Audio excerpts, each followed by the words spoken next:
Hello students, welcome to my next class of transportation engineering. So ఈ క్లాస్లో మన topic వచ్చేసి టాక్సీవే design.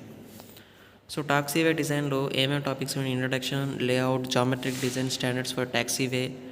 Okay, first of all introduction చూసేసరికి taxiway అనేది ఎందుకు ప్రొవైడ్ చేస్తారు? ఓకేనా, రన్వేస్ని యాక్సెస్ చేయడానికి ఏవైతే టెర్మినల్ ఏరియాస్ ఉంటాయో, సర్వీస్ హ్యాంగర్స్ ఉంటాయో, మనం అవన్నీ ఎయిర్పోర్ట్ లేఅవుట్లో ఈ కాంపోనెంట్స్ గురించి డిస్కస్ చేస్తున్నాం థర్డ్ యూనిట్లో. ఓకే, ఈ పోర్షన్స్ నుంచి మన రన్వేస్ని యాక్సెస్ చేయడానికి ఏవైతే మెయిన్ రోడ్స్కి యాక్ట్ చేస్తాయో వాటిని టాక్సీవేస్ అని చెప్పేసి అంటాము. అండ్ స్పీడ్ వచ్చేసి టాక్సీవేలో రన్వే ఉన్న స్పీడ్ని కంపేర్ చేస్తే టాక్సీవేలో స్పీడ్ లోగా మెయింటైన్ చేయాల్సి వస్తుంది. అండ్ అదేవిధంగా డ్యూయల్ ప్యారలల్ టాక్సీవేస్ అనేవి మనం ప్రొవైడ్ చేస్తాం. సో అవి కూడా నేను మీకు చెప్తున్నాను. సో ఏవైతే హై స్పీడ్ టాక్సీవేస్ ఉంటాయో, ఓకేనా, అక్కడ మనము స్పీడ్ అనేది ఎక్కువగా మెయింటైన్ చేయొచ్చు. అండ్ అక్కడ వాటిని మెయిన్గా అక్కడి నుంచి రన్వేని కనెక్ట్ చేయొచ్చు. అండ్ అవి నెంబర్ ఆఫ్ ప్యారలల్ కాంపోనెంట్స్గా మనం ప్రొవైడ్ చేస్తాం. వాటిని డ్యూయల్ ప్యారలల్ టాక్సీవేస్ అని చెప్పేసి అంటాము. అండ్ ఇకపోతే టెర్మినల్ టాక్సీవే. ఈ టెర్మినల్ టాక్సీవే అనేది used for the access to the gate పొజిషన్స్ని యాక్సెస్ చేయడానికి ఈ టెర్మినల్ అంటే ఏంది? జనరల్లీ ఎండ్ దగ్గర ప్రొవైడ్ చేసేవి. ఓకేనా, గేట్ పొజిషన్స్ని యాక్సెస్ చేయడానికి ఈ టెర్మినల్ టాక్సీవేస్ అనేవి ఉంటాయన్నమాట. అంటే రన్వేస్ నుంచి గేట్ పొజిషన్స్ని. అండ్ అలాగే యాప్రాన్ టాక్సీవేస్ అంటే యాప్రాన్స్ని యాక్సెస్ చేసే విధంగా. ఓకేనా, పెరిఫెరీ ఏదైతే యాప్రాన్స్ చుట్టూ ఏదైతే ఏరియా ఉంటుందో దాన్ని ఏదైతే యాక్సెస్ చేయడానికి టాక్సీవే పోర్ట్ చేస్తుందో దాన్ని యాప్రాన్ టాక్సీవే అని చెప్పేసి అంటారు. ఇంకా లేఅవుట్ ఆఫ్ టాక్సీవేస్ మనం చూసినట్టయితే దీంట్లో ఏ ఫ్యాక్టర్స్ కన్సిడర్ చేస్తారో మనం అది స్టడీ చేస్తాం అనమాట. ఇంక దీంట్లో అరేంజ్మెంట్ ఏ విధంగా ఉంటుంది? ఓకేనా, అరేంజ్మెంట్ ఎలా ఉండాలంటే should not interfere in both landing and take off. Taxiways ఒక అరేంజ్మెంట్ ఎలా ఉండాలి? ల్యాండింగ్లో కానీ టేకాఫ్లో కానీ అది కేవలం రన్వే మాత్రమే ఆ పార్ట్ని ప్లే చేస్తుంది. ఓకేనా, టాక్సీవేస్ వీటిల్లో ఇన్వాల్వ్ కాకూడదు అన్నమాట. And busy airports. ఓకేనా, ఇవన్నీ లేఅవుట్ ఆఫ్ టాక్సీవేస్ అంటే టాక్సీవేస్ లేఅవుట్లో ఇవన్నీ కన్సిడర్ చేయాల్సి వస్తుంది అనమాట. ఇకపోతే అలాగే క్రాసింగ్ ఆర్ ఇంటర్సెక్షన్ దగ్గర ఎలా ఉండాలి? రన్వేస్లో మనం ఇంటర్సెక్టెడ్ రన్వేస్ ఏ విధంగా ఉంటాయో మనం లాస్ట్ క్లాస్లో కూడా స్టడీ చేస్తాం, యూనిట్ 3లో కూడా స్టడీ చేస్తాం. సో అదేవిధంగా టాక్సీవేస్లో కూడా as far as possible this should be avoided task. రన్వేస్లో అయితే ఉండొచ్చు, బట్ టాక్సీవేస్లో ఇవి ఉండకూడదు అన్నమాట. అంటే వీటిని అవాయిడ్ చేయాలి. బట్ సమ్ కేసెస్లో మనం ఇంటర్సెక్టెడ్ టాక్సీవేస్ కూడా ప్రొవైడ్ చేయొచ్చు. అండ్ అదేవిధంగా హయ్యర్ టర్న్ ఆఫ్ స్పీడ్స్, ఏవైతే టర్న్ ఆఫ్ స్పీడ్స్ ఉంటాయో, ఓకేనా, అవి మనం హైగా ప్రొవైడ్ చేయాలి. అంటే దాంట్లో ఎయిర్పోర్ట్ కెపాసిటీ అనేది పెరగొచ్చు కాబట్టి టర్న్ ఆఫ్ స్పీడ్స్ అనేవి కూడా మనం హైగా ఉంచాలి. బట్ అదేవిధంగా మేనేజ్మెంట్ కూడా బాగానే చేయాలి. అండ్ అదేవిధంగా రూట్ అనేది షార్టెస్ట్గా ఉండాలి. ఓకేనా, రన్వే లాగా మనం లెంగ్త్గా ప్రొవైడ్ చేస్తే రన్వేకి ఇంకా టాక్సీవేకి డిఫరెన్స్ ఏముంటుంది? So maximum as possible shortest route అనేది ప్రొవైడ్ చేయాలి. అండ్ ఇంకా జామెట్రిక్ డిజైన్ స్టాండర్డ్స్ ఆఫ్ టాక్సీవేలో వస్తే length, longitudinal gradient, rate of change of longitudinal gradient, side distance, ఇవన్నీ స్టడీ చేయబోతున్నాం. Transverse gradient. ఓకేనా, సో ఫస్ట్ అదేవిధంగా టర్నింగ్ రేడియస్ కూడా స్టడీ చేయబోతున్నాం. And width of safety radius, width of safety area, width of taxiway, ఇవన్నీ study చేయబోతున్నాం. And first of all length గురించి సంబంధించి చూసుకున్నట్టయితే లెంగ్త్ అనేది షార్టర్గా ఉండాలి, ఇప్పుడే చెప్పాను. అండ్ అదేవిధంగా లాంగిట్యూడనల్ గ్రేడియంట్ సంబంధించి మనం చూసినట్టయితే that means horizontally curve top view నుంచి మనం చూసినట్టయితే if the longitudinal gradient is steep than there will be chance of more fuel consumption. ఓకేనా, ఫ్యూయల్ కన్సంప్షన్ అవ్వడానికి ఎక్కువ ఛాన్స్ ఉంటుంది ఎప్పుడైతే స్టీపర్ స్లోప్స్ ఉంటాయో అక్కడ.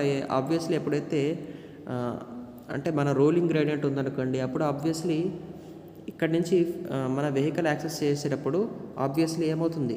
ఫ్యూయల్ అనేది ఎక్కువ కన్జ్యూమ్ అవుతుంది పైకి ఎక్కేసరికి. సో అంత ఎక్కువగా ఉండకూడదు అన్నమాట, అంటే అంత స్టీప్గా ఉండకూడదు.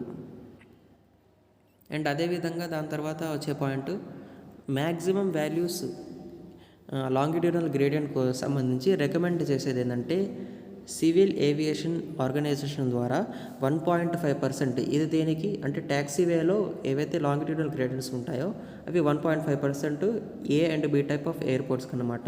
And C, D and E ఎయిర్పోర్ట్స్కి 3.5% రికమెండెడ్ వాల్యూస్ అనమాట. And moving further, rate of change of longitudinal gradient, దాంట్లో మనం స్టడీ చేసాం కదా రేట్ ఆఫ్ 1.5% అని చెప్పేసి.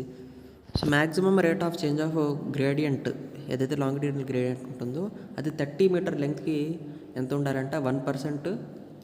ఓకేనా, ఫర్ 30 మీటర్ లెంగ్త్ ఎప్పుడు A and B type of airports ఉంటాయి.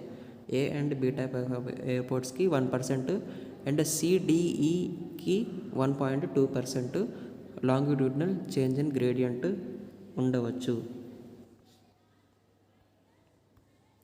నెక్స్ట్ అదేవిధంగా సైడ్ డిస్టెన్స్, ఏ విధంగా రన్వేస్లో మనం సైడ్ డిస్టెన్స్ స్టడీ చేస్తాం, దీంట్లో కూడా సైడ్ డిస్టెన్స్ ఓకేనా. ఏ అండ్ బి టైప్స్కి అయితే should visible 195 metre from a point 2.1 metre above the taxiway. అంటే ట్యాక్సీవేకి ఏదైతే ఉందో ఒకవేళ లాంగిట్యూడల్ గ్రేడియంట్ లేకపోతే ట్రాన్స్వర్స్ గ్రేడియంట్ ప్రొవైడ్ చేసినా కానీ ఓకేనా, దీని తర్వాత 2 మీటర్ ఓకేనా 2.1 మీటర్ హైట్లో వెళ్ళినా కానీ హైట్ నుంచి చూసినా కానీ ఈ ట్యాక్సీవేకి అబోవ్గా మనం చూస్తే టోటల్ 195 మీటర్ డిస్టెన్స్, 195 మీటర్ వరకు ఏవైతే ఆబ్జెక్ట్స్ ఉన్నాయో అవి విజిబుల్గా ఉండాలి ఇప్పుడు A and B type of ఎయిర్పోర్ట్స్కి ఉంటే. అండ్ అదేవిధంగా సిడిఈ టైప్స్కి అయితే 300 metres from the point 3 metre above taxiway. ఇది 2.1 మీటర్ అబౌవ్ ట్యాక్సీవే, ఇది వచ్చేసి 3 మీటర్ అబౌవ్ ట్యాక్సీవే, 300 మీటర్స్ ఓకేనా. 300 మీటర్స్ విజిబిలిటీగా ఉండాలి, అది సైడ్ డిస్టెన్స్. ఇది మీరు గుర్తుపెట్టుకోవాల్సిన విషయం. సో బేసికల్లీ ఇవన్నీ రికమెండెడ్ వాల్యూస్ అన్నమాట ఓకే సైడ్ డిస్టెన్స్ కోసం. నెక్స్ట్ ట్రాన్స్వర్స్ గ్రేడియంట్ ఓకేనా. ఏబిసి టైప్స్కి అయితే 1.5%, లాంగిట్యూడల్ గ్రేడియంట్ వచ్చేసి హారిజంటల్ కర్వ్స్, ట్రాన్స్వర్స్ గ్రేడియంట్ వచ్చేసి వర్టికల్ కర్వ్స్ని చెప్పేవి ఓకే. ఏబిసి టైప్స్కి అయితే 1.5%, డి అండ్ ఈ టైప్స్కి అయితే 2%. అండ్ టర్నింగ్ రేడియస్ ఓకేనా. టర్నింగ్ రేడియస్ ఆల్రెడీ మీకు చెప్పాను టర్నింగ్ రేడియస్ అంటే ఏందో ఓకేనా. ఫర్ ఎగ్జాంపుల్ ఇప్పుడైతే టర్నింగ్ మూమెంట్ తీసుకుందో ఏదైనా కర్వ్లో హారిజంటల్ కర్వ్ ఈ విధంగా ఉందంటే ఓకేనా, విత్ రెస్పెక్ట్ టు సెంటరు దీని యొక్క సమ్ రేడియస్ ఉంటుంది కదా. సో ఇది టర్నింగ్ రేడియస్. అదెంత అంటే v²/125f, v2 కదా, ఇది v²/125f. ఇక్కడ ఎఫ్ అంటే frictional coefficient. So R means radius of the curve in meters, V means speed of the aircraft in km/h okay. Friction coefficient value కూడా 0.13 ఇవ్వడం జరిగింది. అండ్ అదేవిధంగా ఐసీఏఓ ప్రకారంగా దాని యొక్క రికమెండేషన్ ప్రకారంగా మినిమం రేడియస్ అనేది ఓకేనా సబ్సోనిక్ జెట్ ప్లేన్స్ అయితే 120 మీటర్స్ తీసుకోవాలి, and supersonic jet planes అయితే 180 మీటర్ రేడియస్ని తీసుకోవాలి. అండ్ ఫర్ అదర్ ప్లేన్స్ ఈ ఫార్ములా అడాప్ట్ చేయాలి. అండ్ అదేవిధంగా విడ్త్ ఆఫ్ సేఫ్టీ ఏరియా ఓకేనా. ఏ విధంగా నేను రన్వేలో విడ్త్ ఆఫ్ సేఫ్టీ ఏరియా చెప్పాను, సిమిలర్లీ దీంట్లో కూడా డయాగ్రామెటికల్లీ చూపించకపోయినా మీరు అస్యూమ్ చేయవచ్చు, ఎందుకంటే ఆల్రెడీ రన్వేలో మీకు చూపించాను కాబట్టి ఓకేనా. విడ్త్ ఆఫ్ సేఫ్టీ ఏరియా ఎంత ఉండాలంట, పార్షల్లీ పేవ్డ్ షోల్డర్స్ ఉండాలి. అంటే width of safety area will be equal to partially paved shoulders. అంటే రన్వేలో ఏదైతే షోల్డర్స్ విడ్త్ మనం ప్రొవైడ్ చేస్తామో, షోల్డర్స్ విడ్త్ ఎంతైతే ప్రొవైడ్ చేస్తామో ఓకేనా, వాటి యొక్క విడ్తే దీంట్లో ఈ ట్యాక్సీవే యొక్క సేఫ్టీ ఏరియా విడ్త్ ఉండాలి.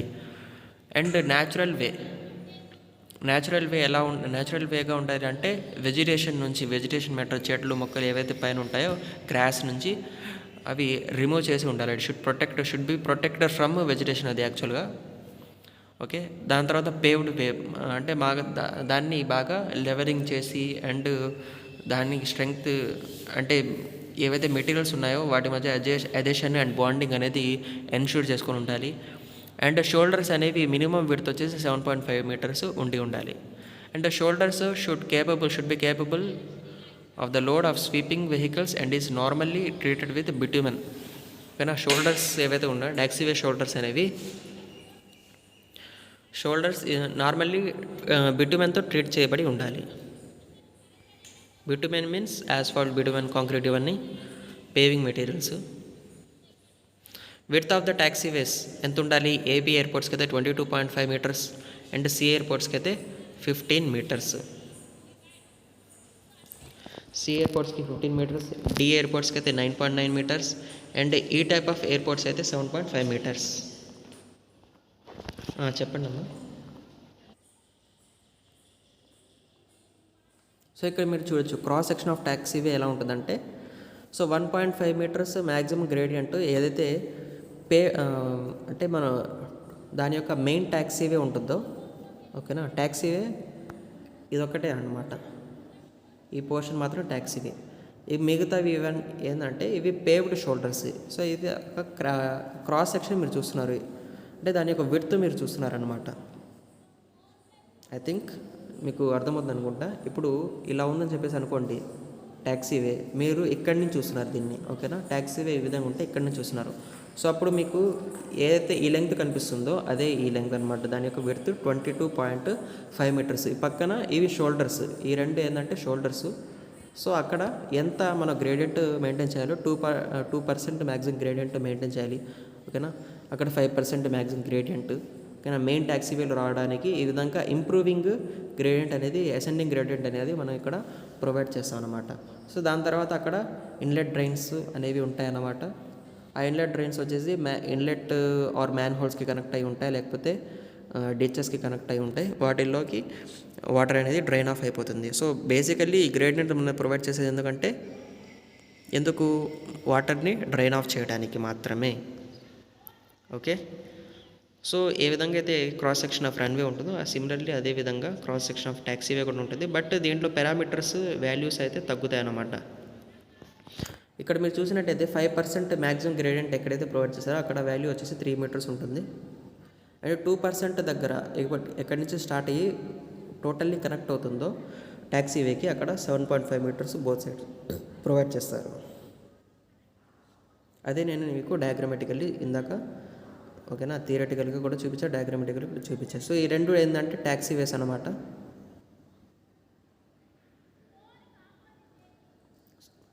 సారీ, ఈ రెండు ప్యారలల్ రన్వేస్, ఓకేనా, ప్యారలల్ రన్వేస్, ఓకే. రన్వే, అది కూడా రన్వే, ఇది కూడా రన్వే. సో అవి ట్యాక్సీవేస్ మనం చూసినట్టయితే. అది కూడా ట్యాక్సీ, అది ఒక యాప్రాన్ అనమాట. దాని తర్వాత